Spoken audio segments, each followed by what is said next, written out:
Have you ever asked an AI assistant to do something that seemed simple, only for it to completely fail or misunderstand you?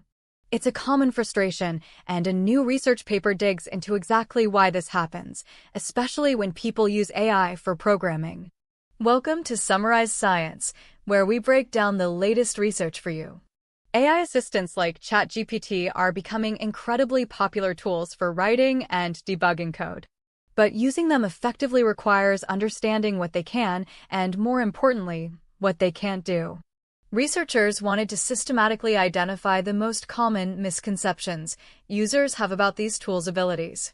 To do this, they used a two-phase approach. First, they brainstormed a list of potential user mistakes based on their own experiences and previous studies. Then, they dove into a massive dataset of real-world user conversations, analyzing 500 chats where people were trying to get help with Python programming.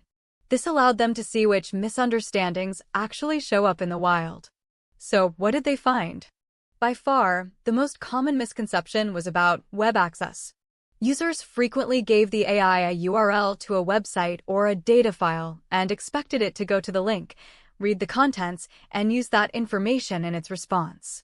However, the chatbot they were using had no connection to the live internet, so it was an impossible task. Another major issue was asking the AI to perform code execution. Users would say things like, "Run this program and tell me the output," or "Fix all the errors in my code." This implies the AI can act like a computer and test the code, but the model could only read the text and guess what might be wrong. They also found people asking for non-text outputs, like graphs and images, or even asking the AI to access files on their local computer. Some users also seemed to believe the AI remembered previous, separate conversations, which it doesn't.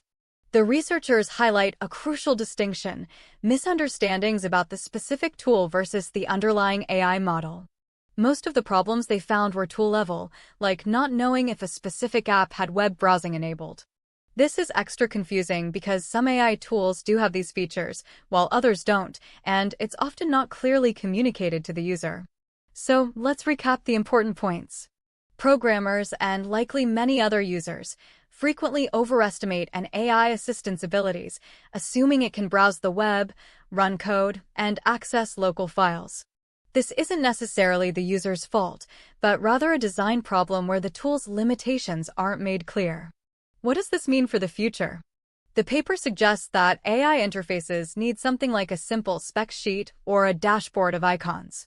This would clearly show users which features, like web access or code execution, are active, removing the guesswork. Asking the AI itself about its abilities is unreliable, because it can be wrong.